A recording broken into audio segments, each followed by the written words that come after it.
Hello there, hi. I know what you're probably thinking right now. You're probably thinking like, ooh, who's this weird, balding man, this little old man in a blue disco jumpsuit? And should I call my child protective services, even though there are no children here currently? Unless there are children. But that's not the point. The point is, yes, you're probably thinking, oh, who is this? Where is my funny little German man who looks like a red clothed gangster with a red gas mask? Well, the answer to that is Blednowski, my good friend, who decided to make his own spin-off for this YouTube channel, whether I would have approved or not, has taken a break. Yes, he's taking a mid-season hiatus. It's not because he wants to, it's because the whole point of his show is to recap supervillain activity in TV shows. Well, guess what? It's the time of year again where all of those shows take a freaking break and don't start up again until next year. So during that time, they all have to go into Sleepy Betty by dormancy, and so does he now. So while that's happening, what I'm saying is, while Blednowski is away, I come to play. I probably fucked up that old saying, but what I'm trying to say is, yes, he might be done for the year, but I'm just getting started. Actually, I'm not. I'm also almost done too. But you see, my job on this YouTube channel isn't to review TV. My job is to review movies. And while the TV season is asleep and in hibernation, the movie season is wide awake and needs to take some NyQuil to get back to sleep. But it won't, and because it won't, I'm going to have to be there to help it cope. And so, here I am to review the newest big old blockbuster to be hastily splattered across the silver screen here on the review show Gravitalk, where I invite one of my good old superhero buddies. No, not superhero buddies, fuck superheroes. Supervillain buddies, because I am a supervillain. And I have invited this time David Banner. Welcome back to the show, David Banner. Ugh. I can't believe I have to be on this here program again. Ugh. And it's another goddamn movie based on a Bible story. Bible passage. Whatever. I told you. I am God. Yeah, you keep saying that. You see, because you have this bit of a God complex to you, that means I can use you as a theme. You see, I'm trying to match my friends with particular themes of movies so I can review them with them. I've already got a few coupled up. I'm like a matchmaker. Matchmaker, find me a catch, bring me a baby. I fucked that up too. And you matched me with religious movies? Well, not religious movies. If I did that, I would have took you to God's Not Dead and that movie about Christmas and about having sex with or something. I don't know. But the point is that you are here to help me out with Bible movies. And so the first one we did together was Noah. So let's do this again with Exodus. Kings and Gods.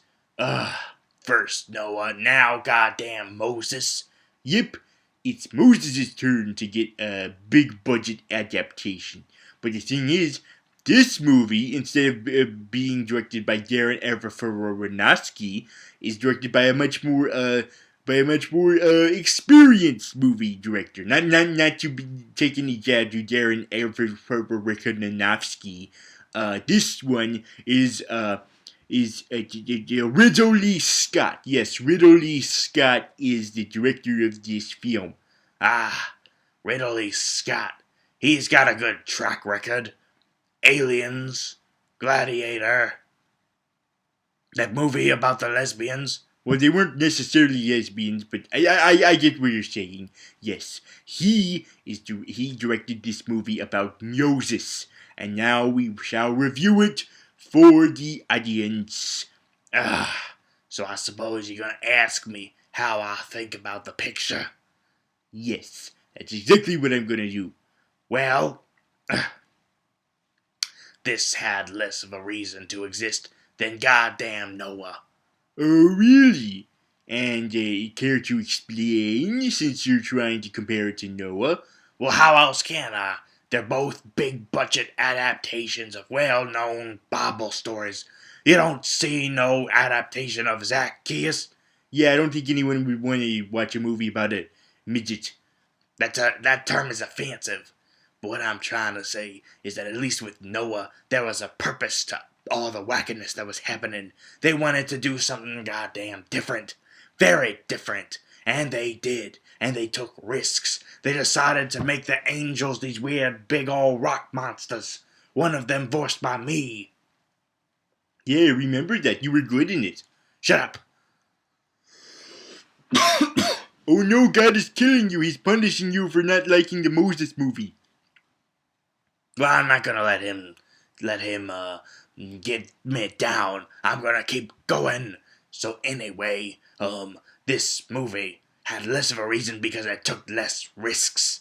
Well, it still did some diversion. It did do some changes through the adaptation process, But not enough to make it validate it. I mean, when you're doing an adaptation, you gotta bring something new to the table. You can't just do it the same exact thing verbatim. You gotta do something different.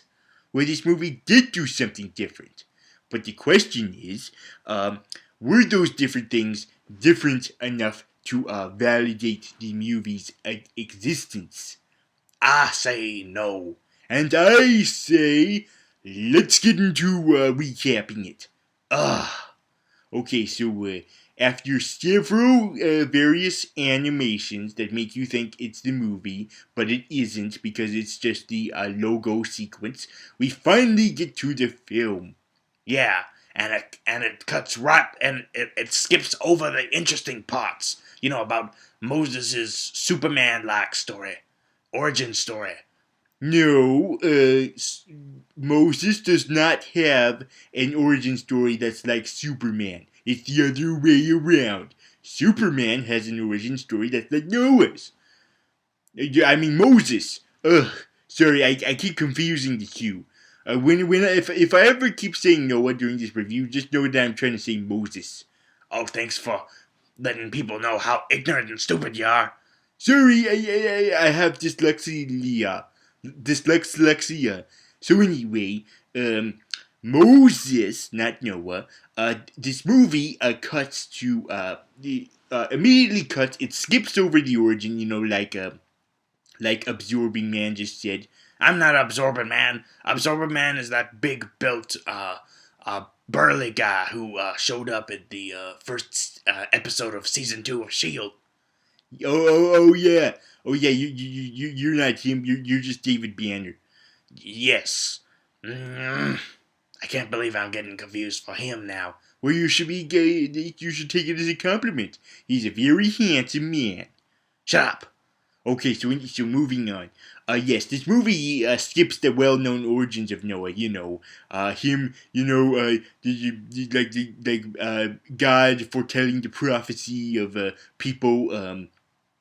Of a special boy overthrowing the king, and so the king decides to have all the boys slaved, but this little girl takes her brother and saves her brother and puts him on this little river, and then he gets discovered by the queen of freaking Egypt or something like that. I don't remember, but anyway, yes, they skip that, and instead they cut right to when he and his step brother Ramesses Ramesses peanut butter cups are both adults. Yep, it goes right to when they're adults.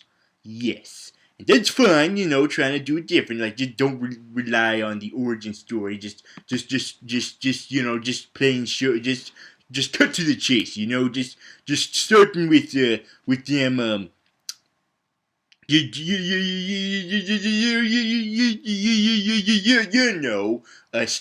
Starting with them as adults, and they're brothers, and they love each other, and they're like all these, they're buddies, and they're like war heroes too. They're going on these big epic battles. That's another thing. This is a trope they keep doing. They adapt material and then turn them into big all action flicks. They did this with Noah. They added all these war scenes and fight scenes. Now they're doing it with this too.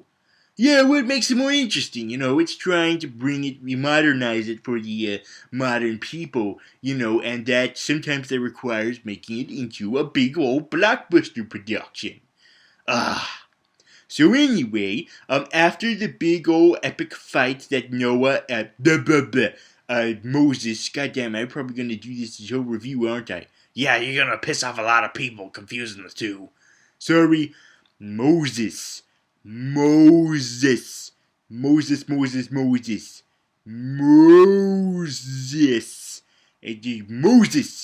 Moses. Okay, I think I've conditioned myself now to only say Moses. Moses. Moses. Moses. Moses. Moses. I know this is probably annoying, but I think it's necessary to get myself to only think of Moses. Moses. Moses. You got any more? Okay, just one more. Okay, do it. Moses. Okay, I'm ready. So anyway, Moses and his brother are war buddies, and now that they're done, doing their big epic battle with fighting other kingdom, they go back to their kingdom, this big old fancy royal Egyptian kingdom, where their father is John Turturro. Yes, John Turturro is their father, and he is the king of Egypt. And he is let's see if we can identify him on this cast list. John Turturro Seti. So anyway, John Turturro is the king of the Egypt, and now I know what the king of Egypt's ass looked like, because unfortunately I have seen the Transformers films. Thankfully, I haven't. So anyway, John Turturro, is raising his two kids, but they're not kids, they're grown men now, Moses and Ramses. But then he gives Moses a job to go to one of those poor people countries where they get all their slaves from, because this is ancient Egypt, where they have a whole bunch of slaves at their disposal. Yeah, Hebrew slaves. So he goes to so Moses has to go to a town where they have all the Hebrew slaves chill at before they have to go be slaves. And let's see here. So anyway, hold on. I'm trying to teach myself some lessons here. I'm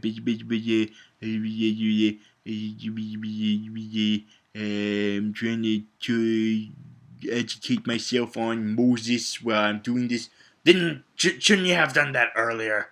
Sorry, I just was very ill prepared. So anyway, so Moses is tasked with going to the slave town, and there he meets Trevor Slattery. Oh yeah, the Mandarin. Well, as recently as revealed by a certain short film in a certain Blu-ray, it turns out he is not the Mandarin, it's someone else. But yes, good old British Trevor Slattery, my good friend, who don't worry, is going to come back to the program very, very soon. But in the meantime, he's in this movie, and and he tells Moses that, oh, hey, you're not actually from that royal Egyptian family. You're from that origin story that Graviton and David Banner were talking about earlier. Whoa, meta.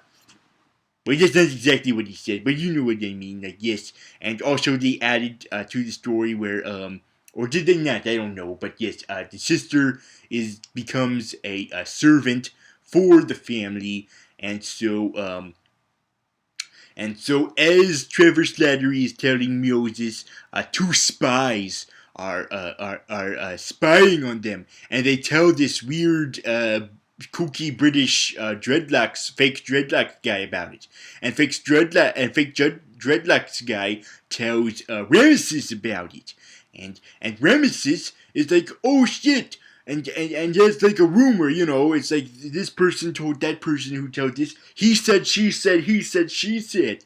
So now he must interrogate the servant who is supposedly Moses' sister, and he threatens her and is about to chop her hand. And Moses is like, no, don't do that, brother. No, no, no. And do we ever see this sister again? I don't know. Everyone kind of looks alike in this movie, except for Moses, which should have been a dead giveaway that he's not a part of this. Whatever. So anyway, Sigourney Weaver is their mother, and let's cut to Noah being all stressful about it and talking to his sister, and it's being like, look, this is a very stressful time I'm having, so I'm gonna go just rediscover myself. I'm gonna go on a walkabout. I went on a walkabout once, and apparently Reese Witherspoon is about to do that too in a movie, and she's getting a bunch of Oscars for it, but I'm not going to see it because fuck that. So anyway, yes. So Moses goes on a self-discovering journey where he sees this statue made out of stones that looks like a big, hipped, plump man, and then he passes it, and it leads him to this poor people town where people herd goats and stuff, and the kind of goats that go ah. I like those goats. You're trailing off. Sorry. So anyway, he meets his love interest. What the hell is her name? Is it Zipporah? Is it Zipporah? Yeah, Zipporah. So anyway, Zipporah, the queen of zippers. No, she's not a queen. Sorry. So anyway, Zipporah, she's a superhero whose theme is zippers. How many more jokes can I get out of this zipper thing? None. You didn't even make any. You're just trying to be desperate. Sorry. So anyway, the zipper lady and Noah immediately get it off, and we immediately cut to them marrying, and a priest or someone like a priest ties a rope around them. So basically, that's probably where the whole tying the knot expression came from. I always wondered that. Probably because you don't have a life. That is very hurtful. But anyway, so apparently this tradition also has her wear this beard made out of jewelry. That's weird. So anyway, Moses accepts her for who she is despite her beard of jewelry, and they cut to a decade later. 9 years to be exact. Yes. You know, if you were gonna cut to a decade, maybe have a montage where he marries her within that decade, so it didn't seem so fucked up that he would have married her in that little amount of time. That's really weird. Who cares? Let's keep going. Yes. So during those 10 years or 9 years or whatever, Moses has a child, and that child looks like he's 9. So apparently, Moses immediately did the deed that night of the wedding. Either that or they married out of wedlock. Yeah, probably that loaded gun wedding. Although they don't have guns back then, loaded. Whatever the hell they had, that swords, fuck it. So anyway, Loaded bows and arrows. Sure, why not? Loaded spear. Look, this is getting too long. Let's move on.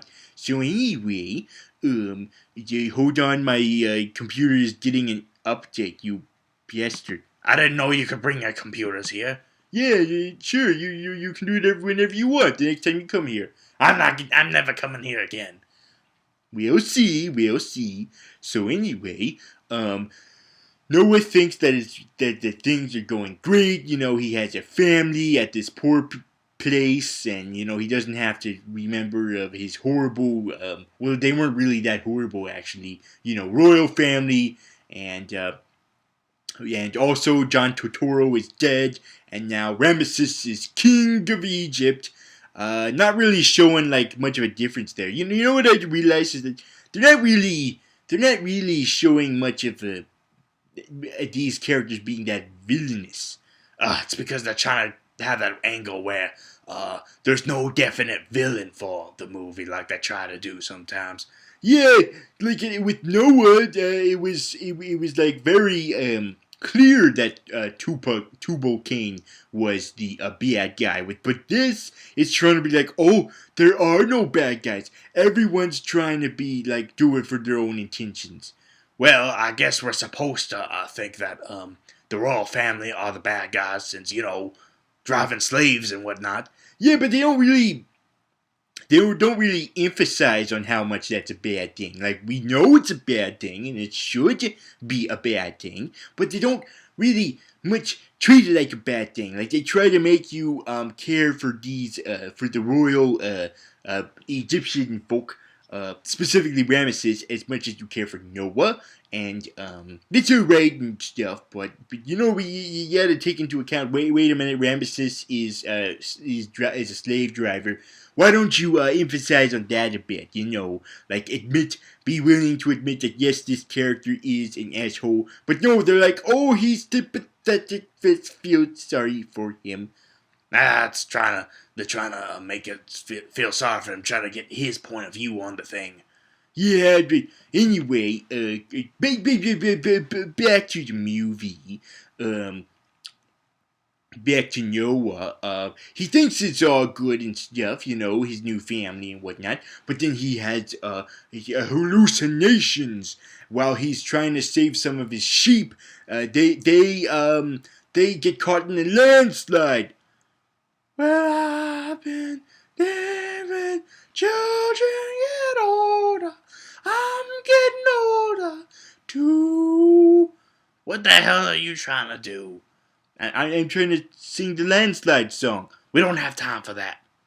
Sorry. So anyway, after this landslide happens, Noah has a hallucination. Oh, god damn it, I keep saying Noah. Moses! See, I keep telling you, no matter how many times you're going to try to condition yourself to say Moses, you're going to keep just saying Noah. Sorry, I'm going to try to condition myself again. Moses. Not Noah. Moses.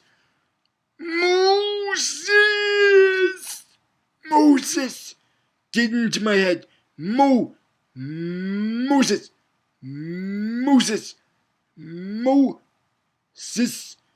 Yes. Okay. I think I'm good now.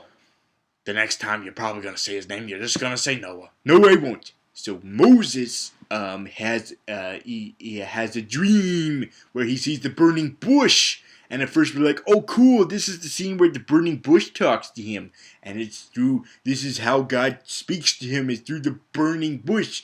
And then no, and all of a sudden a child pops up out of nowhere, and we're like, okay, oh hi little boy, where are your parents? Please, it seems like, are you lost? Because we're trying to have this cool scene where God is talking to Moses through this burning bush, and then the child starts speaking and telling him things, and I'm like, hey, wait a minute, the burning bush should be saying this.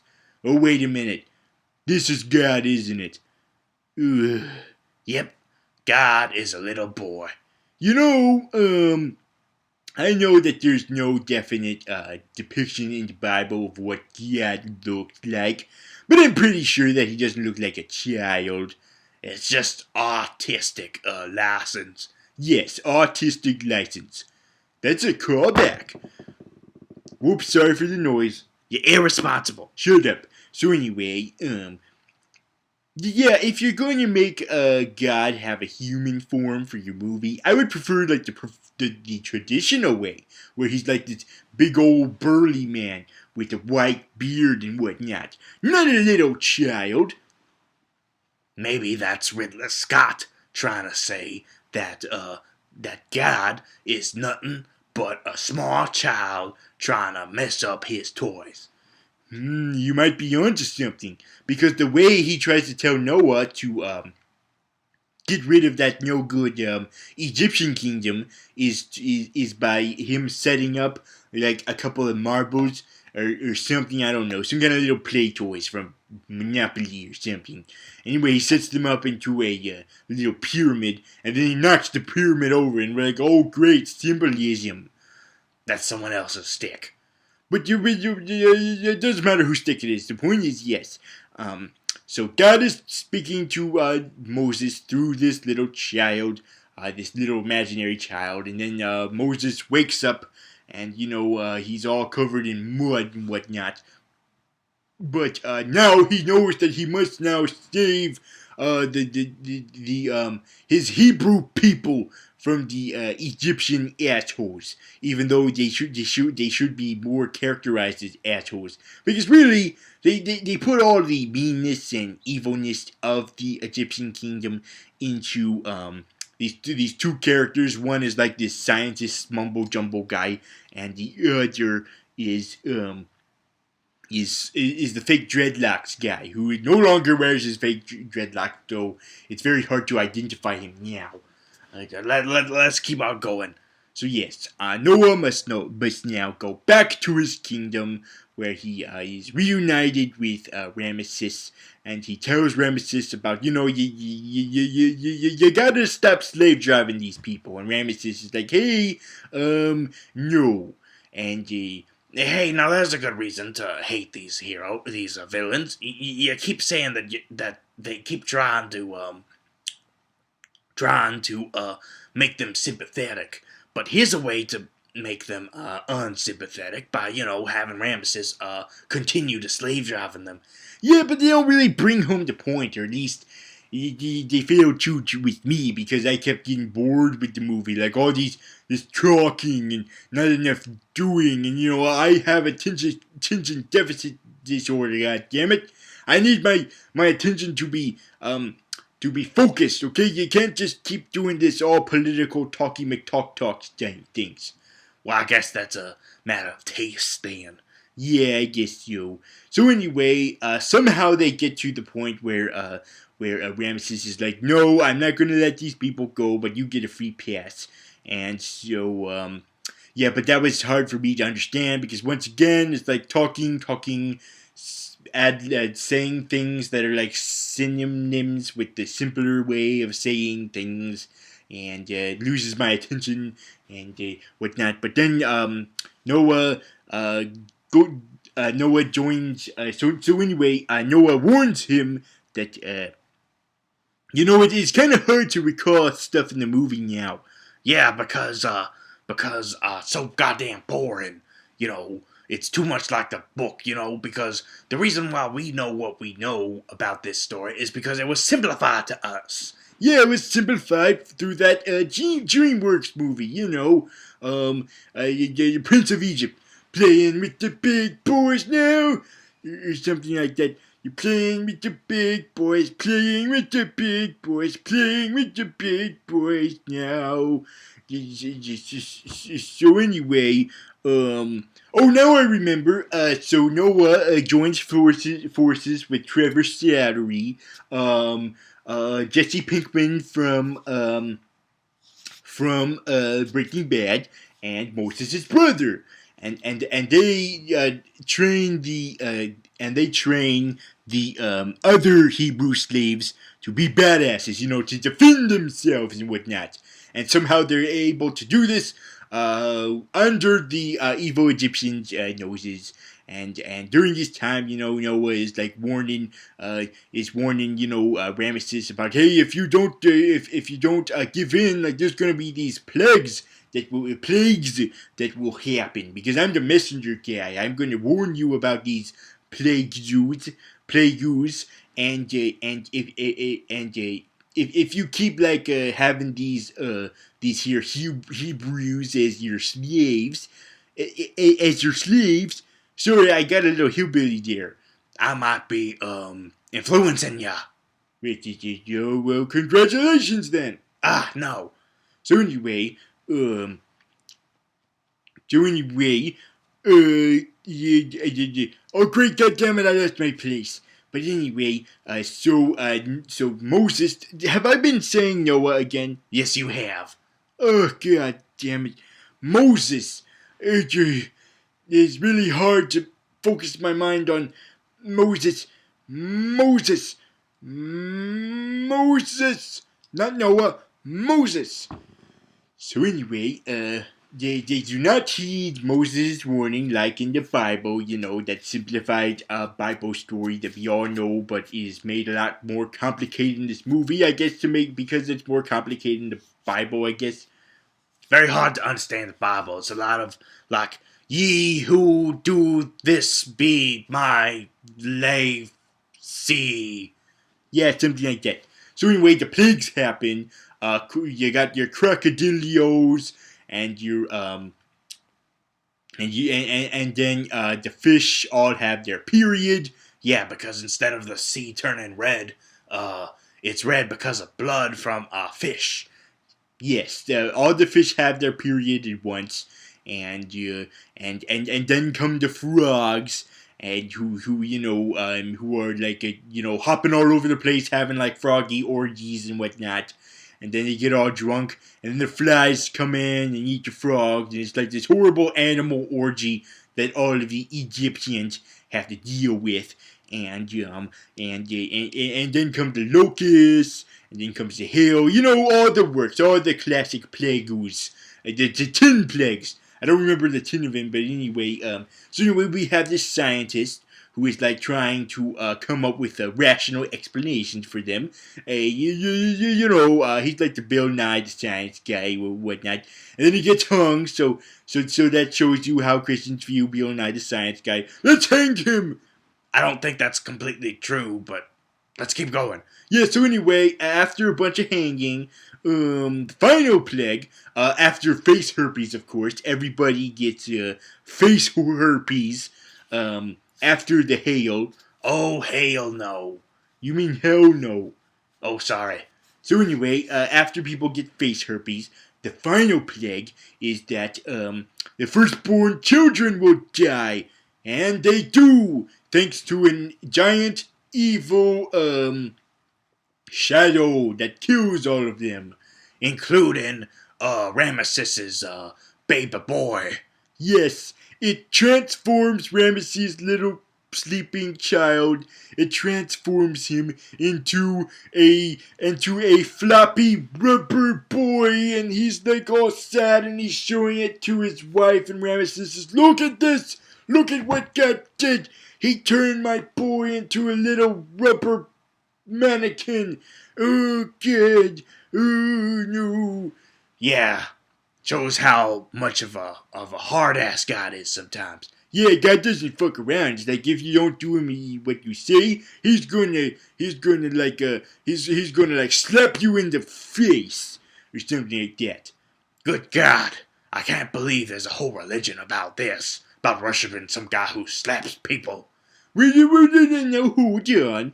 He is nice if you are obedient. And if you're not, he hits you upside the head, and then he hips you on the ass, and then he blindfolds you, and then kicks you in the shins and the balls. Oh my God. Exactly.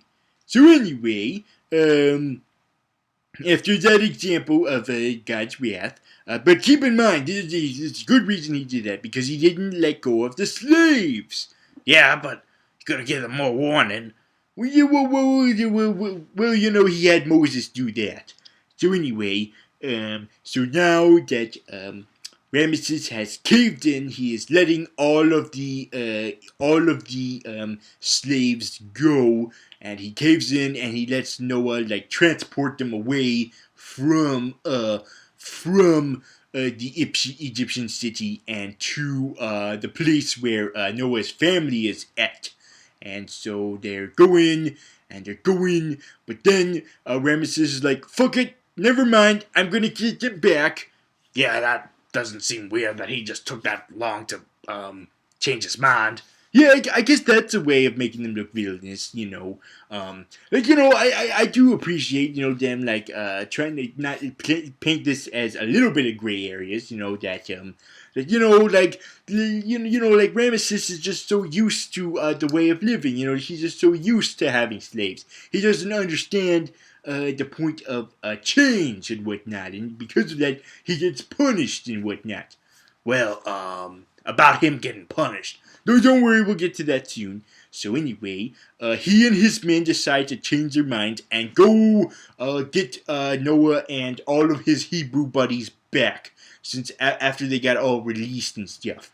But Noah is right near this big ass ocean that he has to cross, but he can't. And he's praying, and all of a sudden, a meteor comes and is dropped into the ocean. Yep. Basically, God just took a big old deuce, and the ocean is his toilet. Yes, and now he's flushing it, and the flushing results in there being less water. Okay, so the seas don't necessarily part; they just it's just like there's less of it. Now, this is the sea. So Noah and thousands upon thousands upon thousands upon thousands of Hebrews start crossing as fast as they can. But Ramesses and his homies are hiding their trail. Yeah, and by the time that all the Jews, Hebrews, let's keep this politically correct. Fine. Hebrews. By the time most of them get to the other side, the evil Egyptians are conveniently almost there.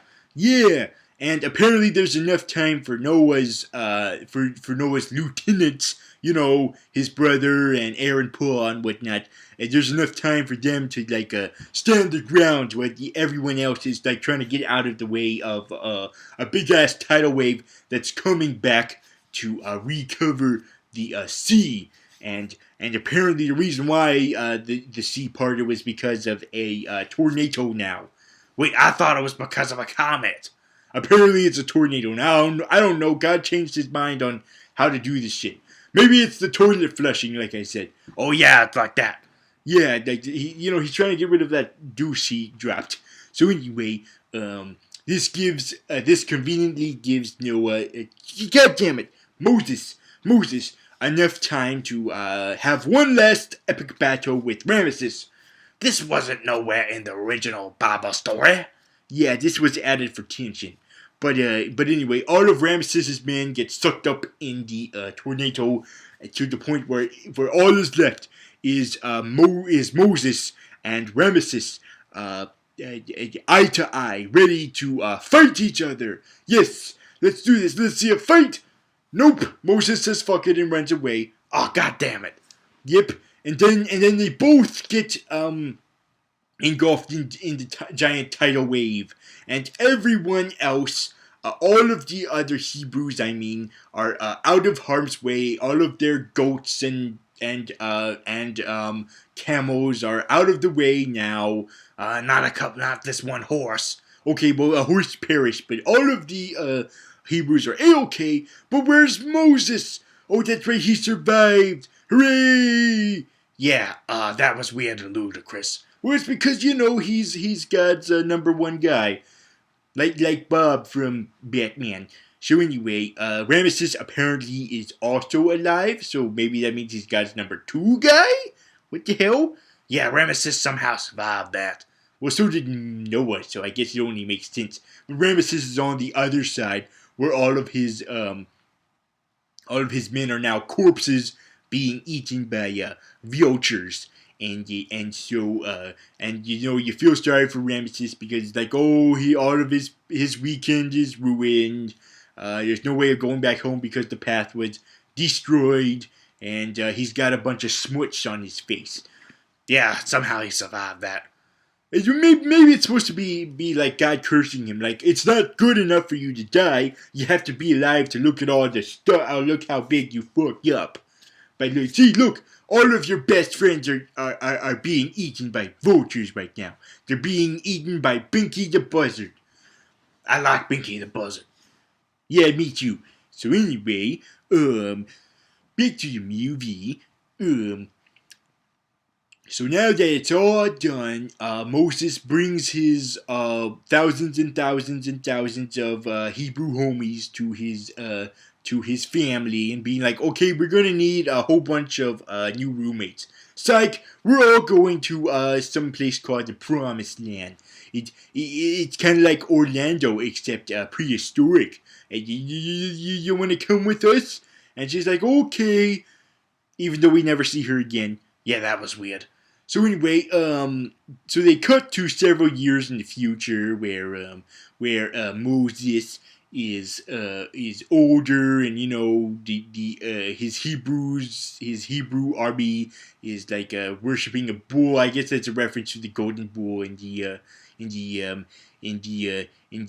Bible. But then it cuts to him making the Ten Commandments as a really old guy. Yeah, that's the Moses we know. Yes, old Moses. And he's making the Ten Commandments, and God is still a little tiny boy. And as soon as Moses is finally done with the commandments, he puts them in this rickety-rackety trunk, and they keep going to the Promised Land. And that's when the movie ends. Yep, it ends before they get to the goddamn Promised Land. Yep, it ends with them still going there. Yeah. And it makes me feel kind of sad too, because that by the time they get there, Moses is gonna, drop those Ten Commandments, and they're gonna go all shatter and whatnot, and then little boy God is gonna be like, nope, you can't go into the Promised Land. All of your friends get to go, but not you. You're not on the list anymore. I'm like the bouncer for the Promised Land, and the Promised Land is apparently a party bar in this scenario. Nope, screw you, Moses. You go die now. Yeah, that's depressing. No wonder they kept that out of the movie. Yeah, I can understand. It's a bit of a downer type ending. Instead, they cut to right before that happens. So anyway, that's the movie, everybody. Exodus. Gods and kings and whatnot. So, what are your overall thoughts of the movie, then? Well, the thing with Noah was that it took a lot of risks. It did a lot of crazy shit. Yeah, but I remember you being hurt in the movie. I'm hot in every movie. I'm an old man. Ugh. Well, so was Moses at the end. That doesn't make me like it better. The point is that at least that movie took risks and did things different for the sake of artistic integrity. Artistic integrity? No, I mean artistic integrity. Oh, you're a pirate now. Shut the fuck up. Anyway, but with this movie, it played it too safe. Well, it still did do some things different, like the adding of extra tension at the end by having Noah stand up to Ramesses and whatnot. Yeah, and they had this weird thing that where they tried to make it more realistic, where it was more ambiguous as to whether or not God was really there, or if all of this was just a coincidence. But the thing was, they didn't try it all the way, because there was still a lot of ludicrous stuff that happened in this movie that was no way be a coincidence if God wasn't there. I see what you're saying. So either go one way or go the other. Either go with all of this not being actually God there and just being like coincidence in it, or just go ahead and have God in it. Yeah, because if you go in the middle, you're still thinking, well, they're trying to make it seem like God isn't there because, Noah is only Moses. I mean, oh, great, you have me doing too. What I'm saying is, there's points where you have Moses talking to nothing from other people's point of view. They see him talking to nothing, so apparently God is only letting him talk, letting him. Apparently, only God is only letting Moses see him. But the problem with that is that if you're gonna do the whole thing, well, maybe Moses is just delusional. Maybe God isn't really there. If you're gonna do it that way, there's still a whole bunch of other stuff that makes it 100% certain that God actually exists in the movie. Okay, like the big ass tornado and stuff. Like that's way too far fetched for that to just be a coincidence. I see what you're saying. So either shit or get off the pot. Yes. Well, I, on the other hand, respect the movie for trying to be a little bit more realistic, but not all the way. Like finding a little bit of leeway, if you will, where it is more realistic, but at the same time, it still has the essence of this actually happened with God in it. And I think that's the point, and I think it does help people to keep their faith. You know that that even though a lot of weird, ludicrous, far-fetched stuff happened in the Bible, there's still a chance that it actually happened for religious folks. And this is what the channel is all about. We don't judge people for what they believe in. You sounded like a Jesus freak in the Noah episode. How come here your mind is more open? I don't know. Maybe I'm just trying to speak for. I'm trying to talk about perspective, and I think that's what the movie was trying to do. Was trying to do some perspective. Like it was trying to acknowledge some different perspectives on the Noah. No, not Noah. Moses story. You know that there's from the Egyptians' perspective, the Pharaoh's perspective, they weren't doing anything bad. They were just doing their own cool thing, because of their gods and whatnot. And you know what? I now that I realize that, I kind of don't mind all of the trying to make them not look that villainous. Like even John Turturro, when he's alive, he's not that evil. He's just like doing his own little bumbling John Turturro thing, So I think it's all about perspective, I mean. Well, whatever. I don't care for it. Okay, Mr. Negative Nancy. So let's rate the film. Would you rather do you think that the audience who's watching this movie watching this review right now, this video that we're doing, should they either watch this movie or have all of their snacks and food items covered in maggots and whatnot, and then have frogs and locusts have sex on top of them?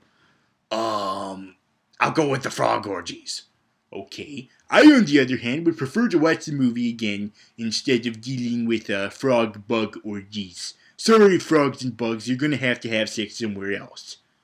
Well, that was Noah. No, wait, Moses. God damn it. You keep making me confused.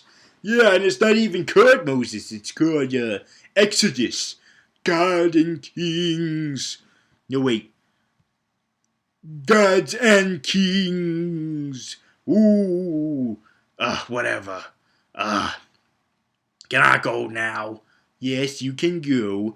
But for the people who are still listening, next time on the program, it's going to be a very special episode. It's going to be our anniversary episode. Didn't you say you'd do the anniversary episode next time? Previously? Oh yeah, I did. Yeah, there's a bit of confusion. I'm sorry. In my previous episode, I did the Hunger Games, and my mind wasn't really in it. Like Blob kept interrupting with his review of Birdman, and that kind of confused me to the point where I was like, "Oh, next episode we might be doing a certain movie and have a certain anniversary," and it turns out no. Before we do that, we had to do this movie, Exodus, first. So I promise, next week is the week that we do the anniversary of the show, and then and review a particular movie that I hinted at last time. So that's when we're doing that. Good luck with that. Don't worry, I plan on having lots and lots of good luck because I've got God on my side. You mean me? No, not you. You know, at least atheists are not like, oh, we don't believe in God because we are God. Like, at least they're not that smug. Oh, by the way, I don't mind if you're an atheist, people who are listening. So don't unsubscribe me just because you're an atheist. Oh God, I lost all of the atheists. Oh no. Whatever. At least that means if I hate atheists because that means they don't believe in God. Because I am God. I'm David Banner. What exactly makes you God anyway? Because I can take the form of things I touch. You gross. No, I don't mean that way. Whatever. So I see you next time, everybody. I probably lost a lot of people though because we did all this weird. We just said all this weird stuff that might get people to unsubscribe. How many people do you have subscribed to this channel? 7. Yep. You're probably gonna lose at least 2 of them. Oh no! Oh God, how am I gonna go on? Yeah, I guess I'll just have Christmas to look forward to. Oh yeah, it's Christmas time. That's why you look like Santa Claus, and why I look like a Hebrew for some reason. Wait a minute, I don't remember it looking like this. Did you drug me and put clothes on me without me knowing? No. The Squid Monster did it. Oh, well he's fine. I don't mind that. You gross.